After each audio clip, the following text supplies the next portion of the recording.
ऐसे शास्त्र में कहा गया आत्मा तो राधिकाजस्य, राधा रानी भगवान के क्या है, आत्मा है। हमारा भी आत्मा है कि नहीं? हम आत्मा से अलग थोड़ी, आत्मा निकाल देने से हमारा भगवान कृष्ण पूर्ण शक्तिमान, राधा रानी पूर्ण शक्ति है। राधा कृष्ण एक आत्मा दुई देह धरी अन्यन्य विलास रस आस्वादन कर।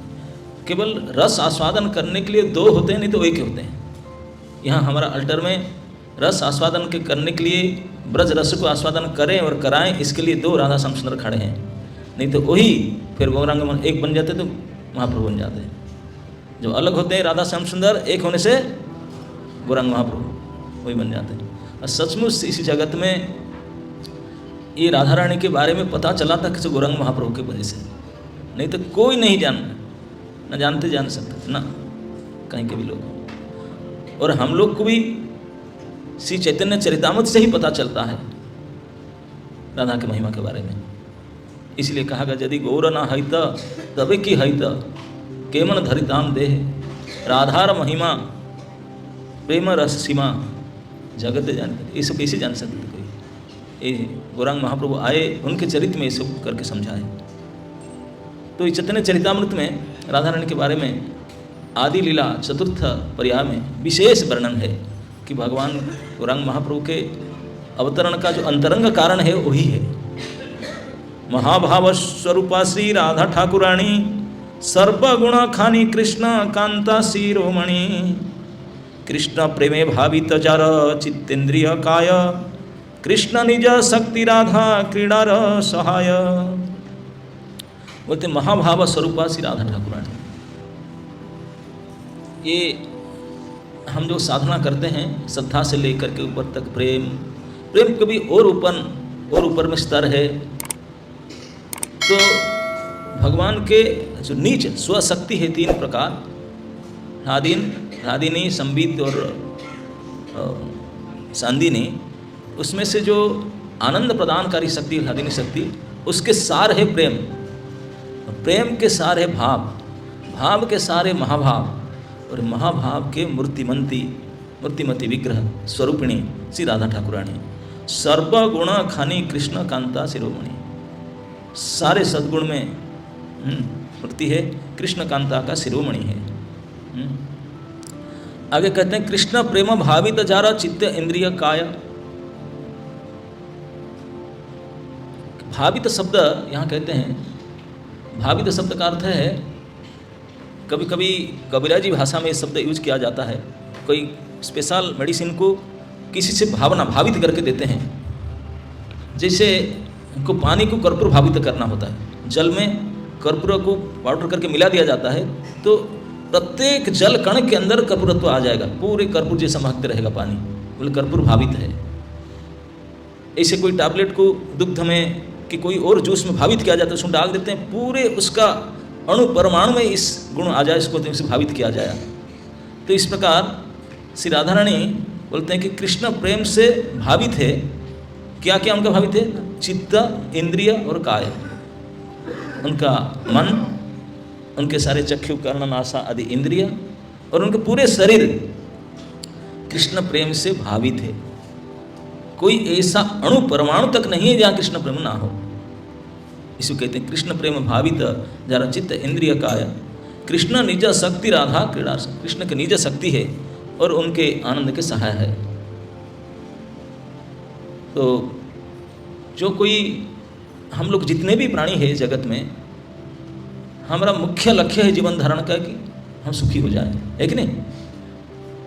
सुखी हो जाएं, इसलिए सभी प्रयास करते हैं दिन रात।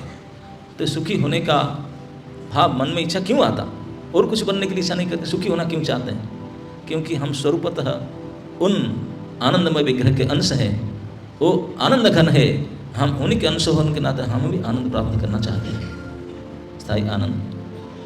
लेकिन हमको पता नहीं हो आनंद कैसे मिलेगा, तो अलग अलग प्रयास करते हैं, लेकिन वही आनंद स्वरूपिणी, तो उसके लिए हम सब प्रयास करते हैं। कृष्ण स्वयं प्रयास करते हैं आनंद भगवान।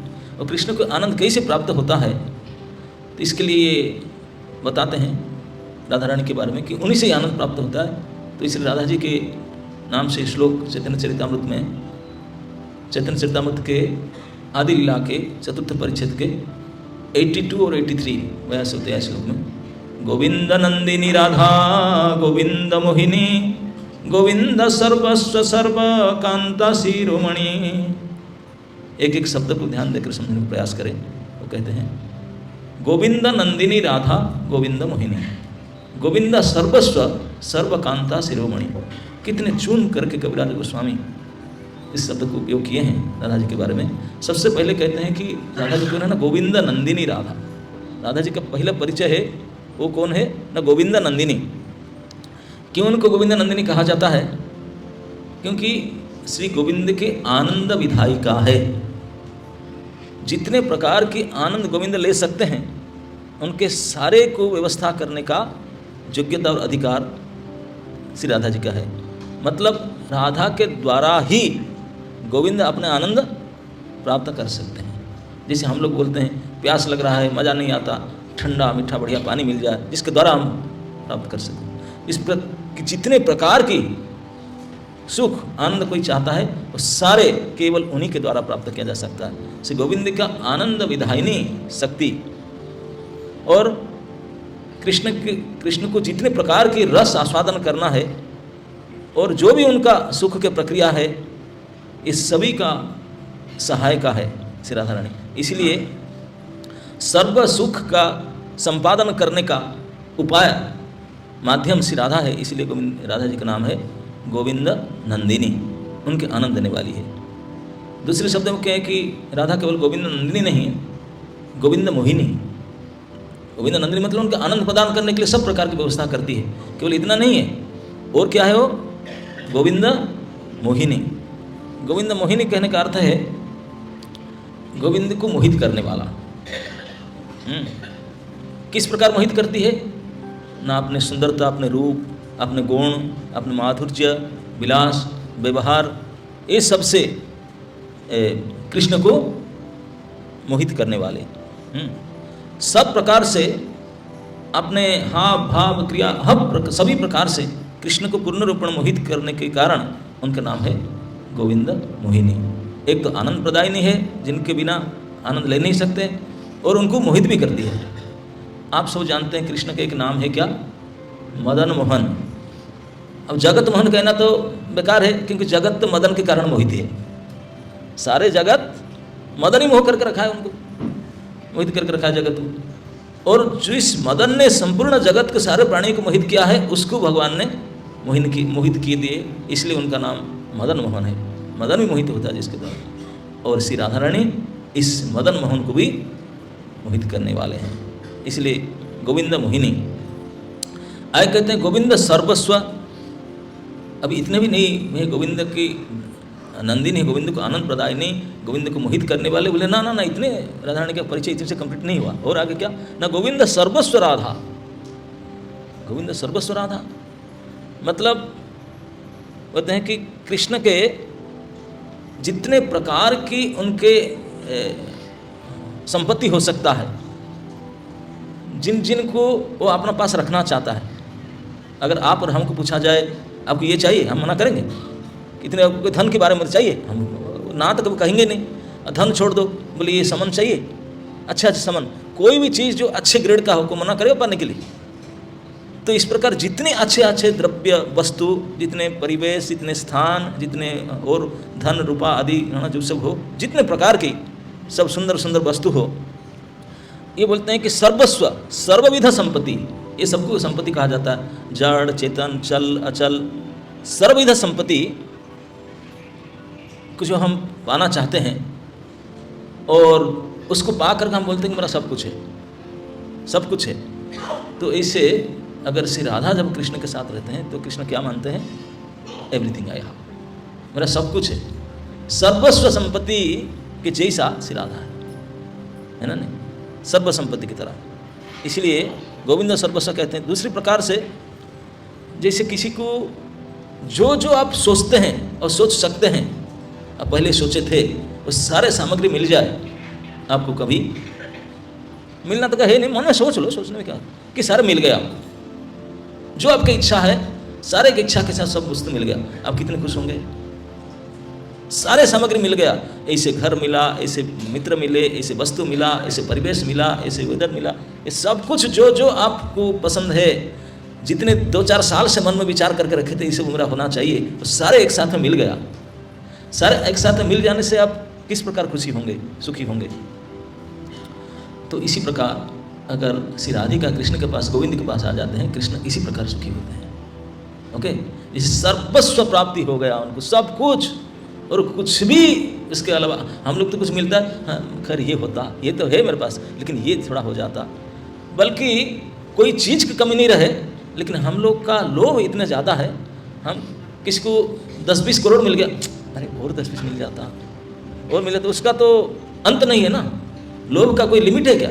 लिमिट नहीं है, लेकिन आपका लिमिट जितने तक लोभ कर सकते हैं, ये भी मिल गया आपको, उसके बारे आप लोभ कर ही नहीं सकते हैं, तब आपको जो खुशी प्राप्त होगा, इस प्रकार की खुशी श्री कृष्ण को, श्री गोविंद को प्राप्त होता है जब श्री राधा रानी उनके पास होते हैं। इसलिए समझ लीजिए गोविंद सर्वस्व का अर्थ क्या है। दूसरे प्रकार से गोविंद सर्वस्व का अर्थ करते हैं कि सर्वविध संपत्ति, सर्वविध सुख साधन, सर्वविध सामग्री एक साथ में अगर मिल जाए किसी प्रकार से, जो सुख मिलता है कृष्ण को, उससे कई गुना ज़्यादा सुख श्री राधा के सानिध्य में कृष्ण को प्राप्त होता है। और उसके अलावा कभी कभी सब लूट गया हमारे से, घर में आग लग गया, ये हो गया, चलो सब प्रकार से हमारे सारे संपत्ति, मान सम्मान सब क्षय हो गया, सब चला गया, तो किस प्रकार दुखी हम अनुभव करेंगे। क्या क्या नहीं था, अच्छा कुछ भी नहीं रहा, सब लूटपाट हो गया, नष्ट हो गया, भ्रष्ट हो गया, कितने दुखी हम होंगे। जिस प्रकार हम दुख अनुभव, हम तो छोटे हैं, हमारा अनुभव भी छोटा है, हम हृदय छोटा है, सब कुछ, तो कृष्ण कितने महान है, उनका हृदय कितने बड़ा है, उनका अनुभव, उनका कितने बड़ा है, लेकिन श्री राधा के बिना कृष्ण इतने दुख अनुभव करते हैं, जैसे कभी कभी हमारा सर्वस्व नष्ट भ्रष्ट लूट जाता है, चला जाता है, हम बिल्कुल सबसे हीन हो जाते हैं, कंगाल हो जाते हैं, जैसे हमारा दुख होता है। तो इस प्रकार श्री राधा का बिना में, राधा विरह में श्री कृष्ण को उससे करोड़ गुना ज़्यादा दुख प्राप्त होता है, जिसे हम लोग अनुभव करते हैं, क्योंकि सर्वस्व चला गया। क्योंकि सर्वस्व को प्राप्ति करने से, सुख करने से नहीं मानेगा, दोनों प्रकार से समझना होगा सर्वस्व को। सर्वस्व प्राप्ति में जैसा सुख, सर्वस्व लॉस हो जाने से जितने दुख, दोनों ओर से विचार करके देखे, कोई व्यक्ति को वो चीज़ मिलने से जितना सुख होता है, वो चीज़ नहीं ना मिलने से जितने दुख होता है, श्री भगवान श्री गोविंद को श्री राधा की प्राप्ति से इतने सुख होता है, राधा के विरह से इतना दुख भी होता है, बल्कि ज़्यादा होता है। इसलिए राधा रानी के एक परिचय है, क्या है? राधा श्री गोविंद सर्वस्व है, सब कुछ है। इसलिए गोविंद नंदिनी राधा, गोविंद मोहिनी, आगे कहते नहीं ये दोनों से काम नहीं बना, गोविंद सर्वस्व राधा, आगे सर्व कांता शिरोमणि, कांता शिरोमणि, सर्व कांता, जितने प्रकार की आनंददायिनी एनर्जी है, शक्ति है, ये सभी में शिरोमणि, सिरमोर है। इसी वृंदावन में, वृंदावन प्रसिद्धि है कि यहाँ रासोत्सव, रासस्थली हुआ था, इसलिए सबसे वृंदावन का श्रेय श्रेष्ठता है। वैकुंठ से भी बढ़ करके कृष्ण प्रकट हुए मथुरा, वैकुंठ जनित बरा मधुपुरी, तत्रापि रासोत्सव। क्यों वृंदावन इससे भी बड़ा? क्योंकि यहाँ रास, भगवान की जितने प्रकार की लीला है, सबसे श्रेष्ठतम लीला है रासलीला, सारे रस के समन्वय था उसमें, तो रासलीला का स्थान से वृंदावन है। और इसमें भगवान को जो आनंद घन है, उनको आनंद प्रदान करने के लिए स्वयं भगवान ने अरेंज किए थे ये रासोत्सव, उनके आनंद लीला, जिसमें कोटि कोटि संख्या में, करोड़ करोड़ संख्या में ब्रज युवती, गोप सुंदरियाँ। अब गोप सुंदरियाँ कहने से हम लोग को तो हमारा दिमाग फ्रेमवर्क में, बुद्धि में जितना बैठा हुआ इतने तक हम सोच सकते हैं। हम इस दुनिया की जितने सुंदरी देखें उनके बारे में सोचें इतना बढ़िया होगा, इतना ब्यूटी होगा, इतने ब्यूटीफुल। अरे ये ब्यूटीफुल हम जो देखें सारा कचड़ाई है। इस जगत में जो मिस यूनिवर्स भी होते हैं, मेकअप करके, प्लास्टिक सर्जरी करके बनते हैं, थोड़े दिन में वो भी खत्म हो जाते हैं। हम तो इतने की जानते हैं, लेकिन हमसे ऊपर जो उच्च लोक होता है उसको उपदेव लोक कहते हैं।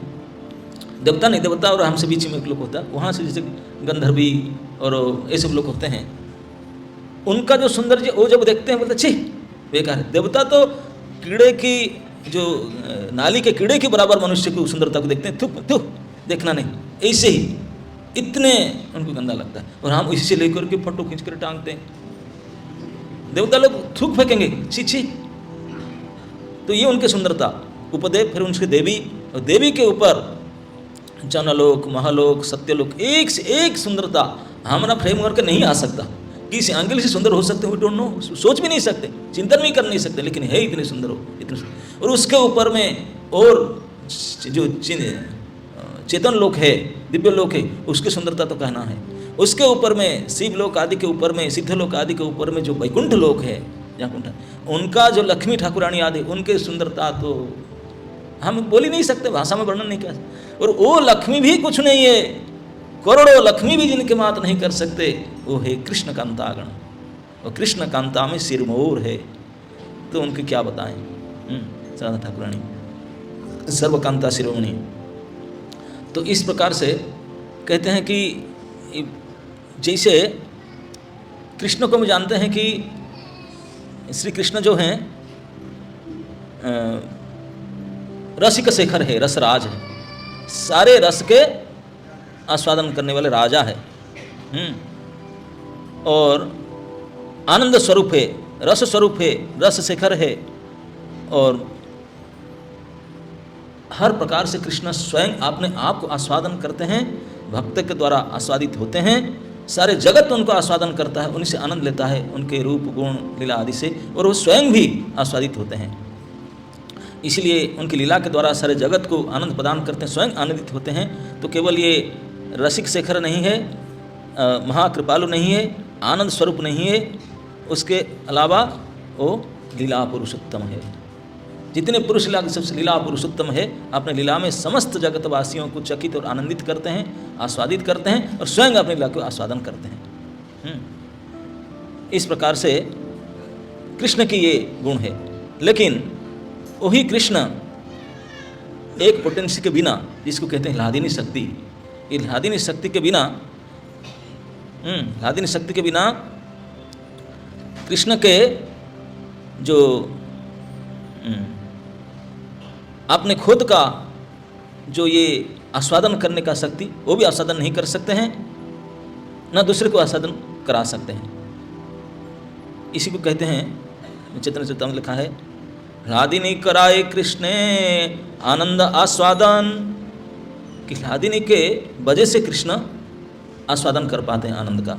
ह्लादिनी कराए कृष्ण आनंद आस्वादन, ह्लादिनी द्वारा करे भक्तिर पोषण। कृष्ण अपने भक्तों को जो पोषण करते हैं नाना प्रकार के रस वैचित्री लीला विलास गुण आदि के द्वारा, वो भी जो पोषण करने का जो पावर है, ये ह्लादिनी द्वारा करे भक्तिर पोषण। इस ह्लादिनी शक्ति के द्वारा ही कृष्ण अपने भक्तों को आनंदित करते हैं, सुख देते हैं, पोषण करते हैं, और स्वयं भी रस के आस्वादन करते हैं।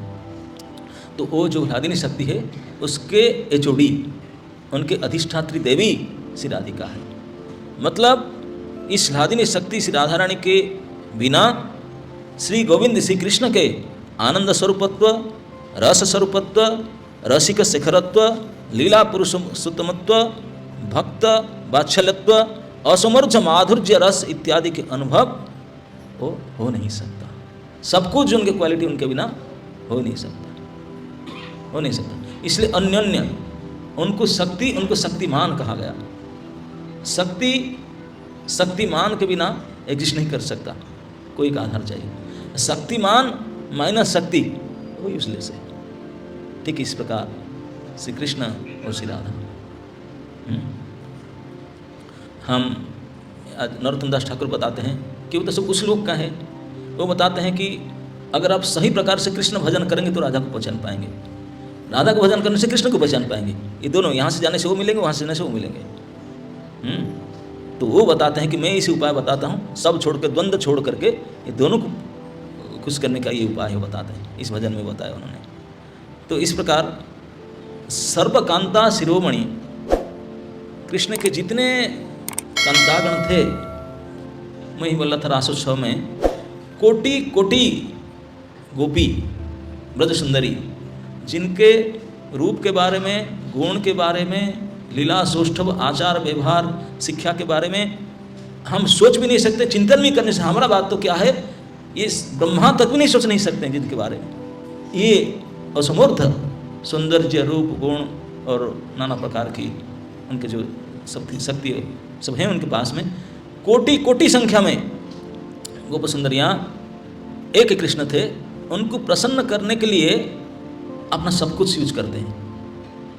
काय मन वाक्य सब कुछ लगा करके कृष्ण को प्रसन्न करना चाहते थे। उनका तो अपने सुख का लेस मात्र भी इच्छा नहीं था, केवल कृष्ण को प्रसन्न करना चाहते थे पूरी तरीका से। जो जो उपाय उनके पास है सब लगा करके।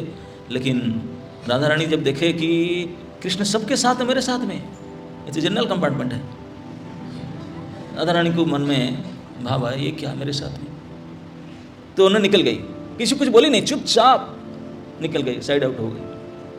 कृष्ण इमीडिएट करोड़ों गोपी उनको पूर्ण प्रयास से प्रसन्न करना चाहते, सब कुछ लगा करके दाव पर प्रसन्न कराना चाहते थे, लेकिन कृष्ण इमीडिएटली फील ना कुछ गड़बड़ हुआ, कुछ तो गड़बड़ हुआ। देखे तुरंत चारों तरफ देखे, क्योंकि भगवान कृष्ण तो अनंत रूप धारण करते थे, सभी रूप में ढूंढे, अब रासेश्वरी की नहीं दिखे, राधा रानी एब्सेंट हो गई थी। बोले फिर रासेश्वरी के बिना हाउ कैन पॉसिबल, सारे रस के समन्वय जिसका पास में है वो नहीं रहा तो नहीं हो सकता।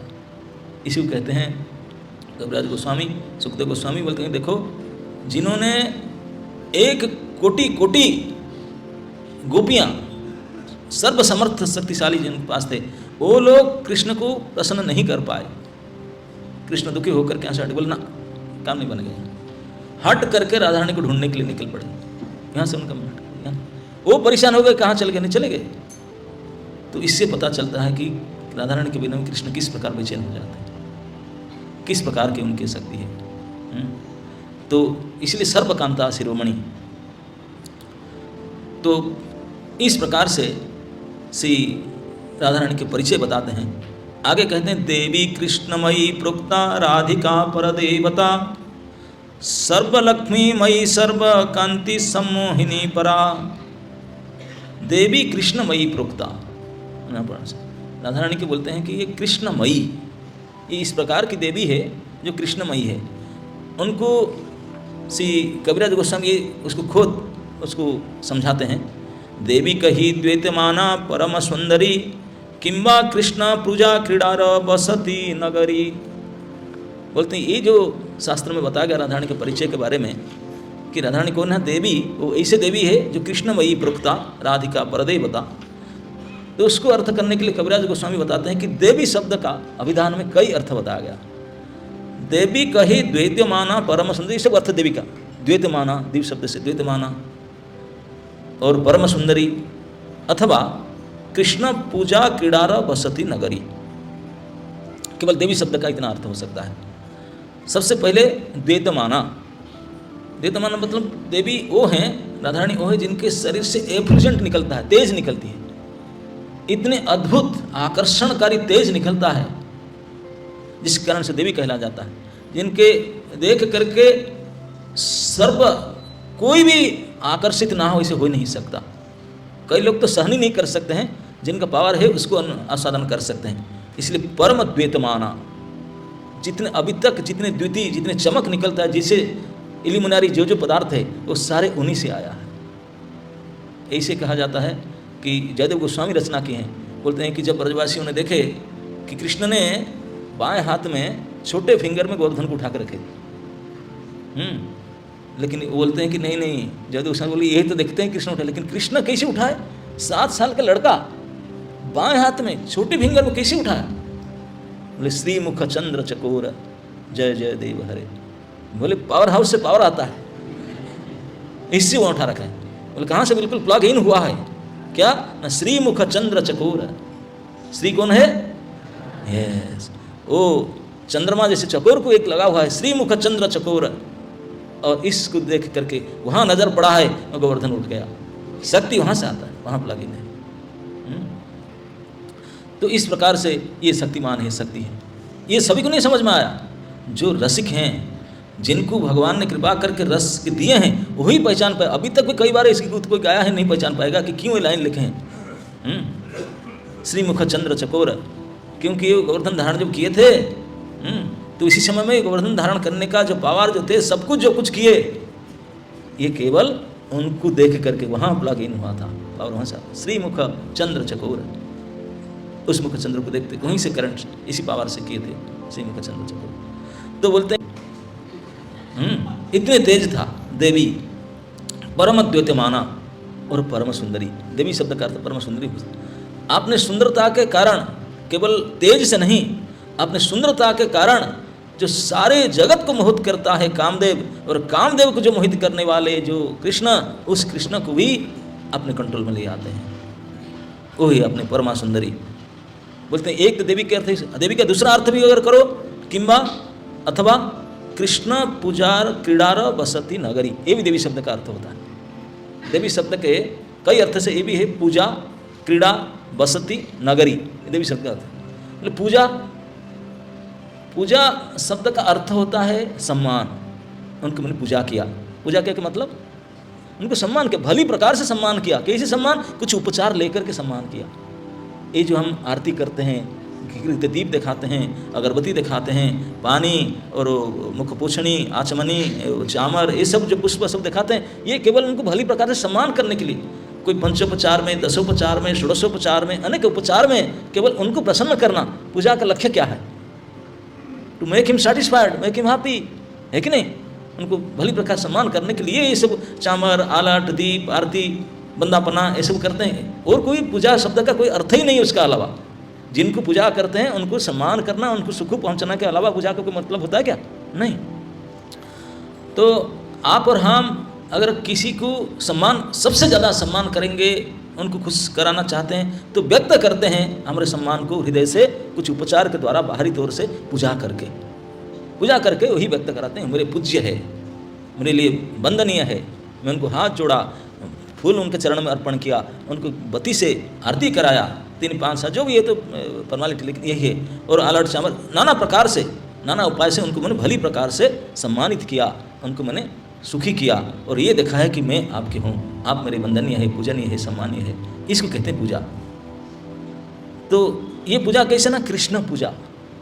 कृष्ण को सम्मान करने के लिए, कृष्ण को सुखी करने के लिए, कृष्ण को वंदना करने के लिए, कृष्ण को हित करने के लिए जो जो चीज आवश्यकता है, जो जो उपाय आवश्यकता है, जो जो उपचार, जो जो नियम आवश्यकता है, वो जिनके पास सब इकट्ठा हुए होलसेल में, वो है देवी पूजा। इसलिए देवी सब। क्रीड़ा बोलते हैं कि एक तो दूसरे को आनंद दिया आपने, इसलिए पूजा शब्द है। लेकिन जिसको आनंद दिया वो आनंदित हुआ कि नहीं पता नहीं चलता। बोले खड़ा होकर के आग घुमाता है मेरे सामने, क्या मजा, मैं थोड़ा घूमते फिरता हूँ। आनंदित होने के लिए कोई व्यक्ति, इस आनंद देने वाला हम पूजा करते हैं, हमारे इस सबसे लास्ट। लेकिन जो आनंदित होना चाहते स्वयं, वो कैसे आनंदित होता है? भाई क्रीड़ा ओनली। सबसे आनंद का उपाय क्या है? किसी के साथ खेल करो, प्ले। हमसे तो उससे आगे कुछ जानते नहीं। जो सुखी होना चाहता है खेलेंगे, खेल के द्वारा, क्रीड़ा के द्वारा। तो क्रीड़ा के लिए क्या क्या आवश्यकता है? क्रीड़ा संभव तभी हो सकता है, सबसे पहले तो कोई जगह चाहिए, प्ले फील्ड चाहिए। जो खेल होगा उसके अनुसार फील्ड चाहिए। आजकल सबसे ज़्यादा क्रिकेट खेलते हैं, अब स्टेडियम जो प्ले तो ग्राउंड चाहिए ना। आजकल देखता हूँ जहाँ बगीचा में इधर उधर है, कोई मज़ा थोड़ी ना आता है। बॉल फेंक दिए, जिसको उनके सर में लगा, वहाँ चला गया, यहाँ खो गया। नहीं, क्रीड़ा करने के लिए ग्राउंड होना चाहिए, इसका उपयोगी क्षेत्र होना चाहिए। पहले तो क्षेत्र चाहिए, क्षेत्र के बिना क्रीड़ा हो ही नहीं सकता, मज़ा नहीं आएगा, है ना। क्षेत्र होने से क्या हो गया? तो उपकरण चाहिए। जो जो खेल है भाई, बॉल, बैट,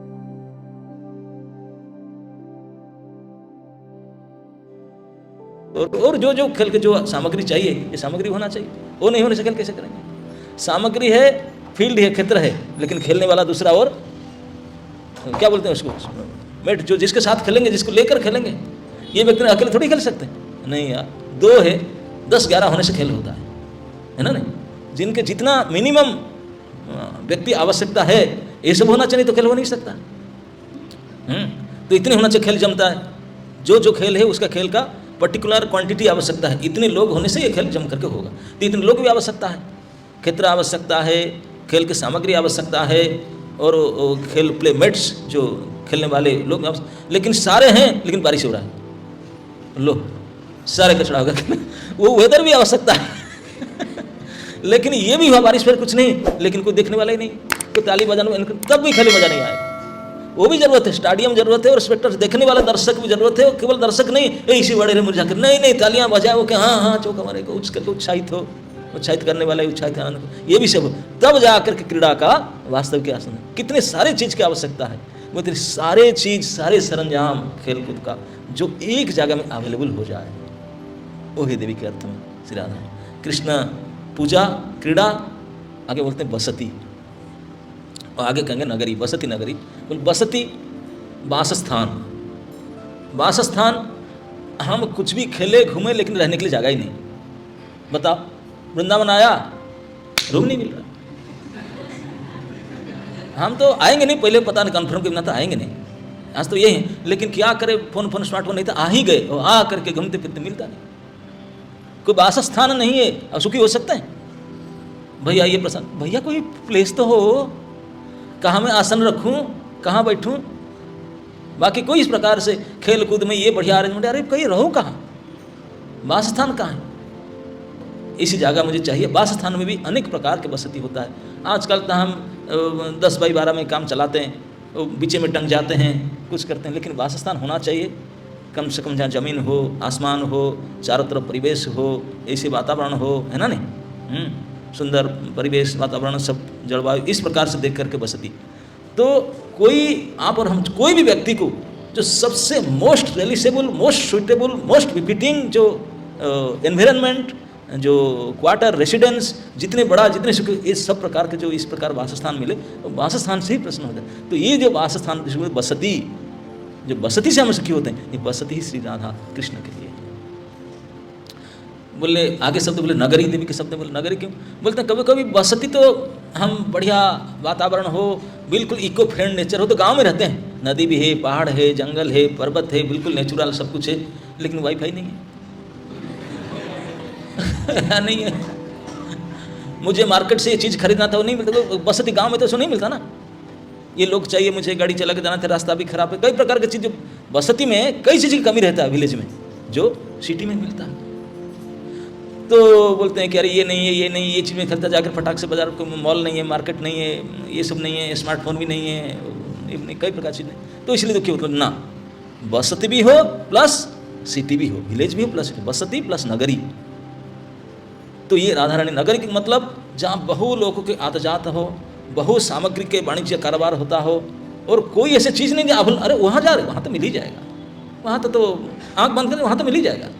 इस प्रकार के विश्वास है कि हर प्रकार के तेरे आवश्यक के पदार्थ में मिल जाए, और इस प्रकार के जहाँ जात सब प्रकार से, सिटी का स्वभाव तो वही होता है, सब प्रकार की सामग्री, बहुत लोग के सम्मिलन, बहुत प्रकार के इतने बड़े बड़े महल, बड़े बड़े सब महल, सब इस प्रकार होगा, फिल्म हॉल, जो सब आप सोचते हैं सब होगा, तब तो सिटी है। तो village plus city, play plus puja, उसके अलावा क्या सोचा जा सकता है। ये सारे एक में हो, एक कोई व्यक्तित्व हो जिसमें सारे समाहित हो जाए होलसेल में, तो वे देवी श्री राधिका है, श्री कृष्ण के लिए, गोविंद के लिए। ये तो केवल देवी शब्द का अर्थ किया। आगे कहते हैं कि देवी कृष्णमयी प्रोक्ता, कृष्णमयी शब्द का अर्थ करते हैं कृष्णमयी, कृष्ण जारा भीतरे बाहिरे। कृष्णमयी शब्द का अर्थ है जिनका अंदर भी कृष्ण हो, जिनके बाहर भी कृष्ण हो, तब कृष्णमयी कहा जा सकता है।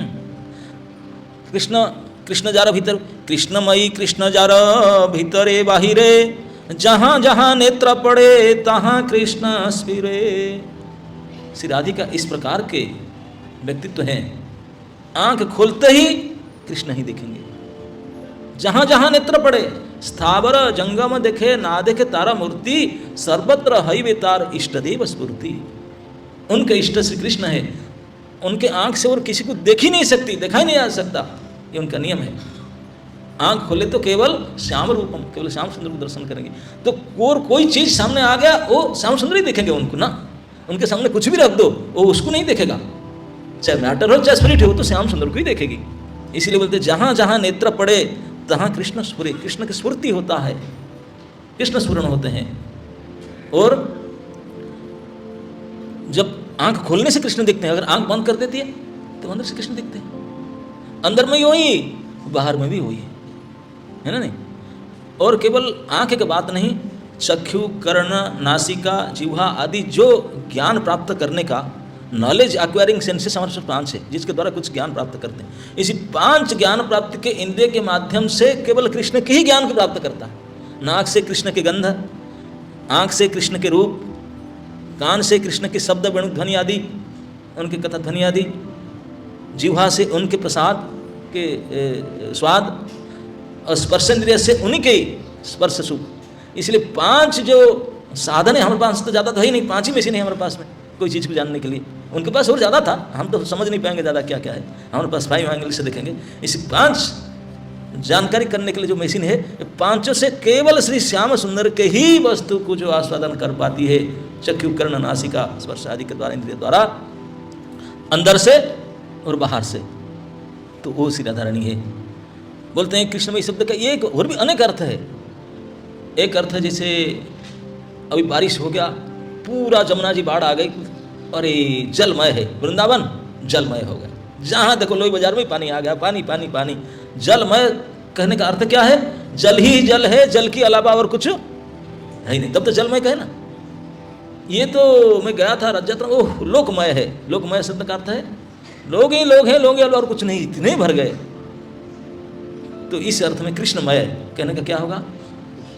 कृष्ण ही कृष्ण है, कृष्ण के अलावा और कुछ है ही नहीं, जिनका नख से सिर पर्यंत केवल कृष्ण ही है। ओ स्त्री कृष्णमयी है, देवी कृष्णमयी भक्ता।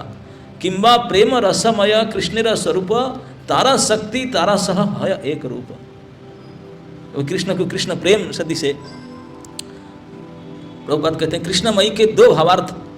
पहला, ऐसा व्यक्ति जो अपने भीतर और बाहर सदैव कृष्ण के बारे में सोचता है और जहाँ भी जाता है, जो भी देखता है, सदैव कृष्ण का स्मरण करता है, वह कृष्णमयी कहलाता है। साथ ही क्योंकि कृष्ण प्रेम से पूर्ण है, अतः उनकी प्रेम शक्ति राधा रानी उनसे अभिन्न होने के कारण कृष्णमयी कहलाती है।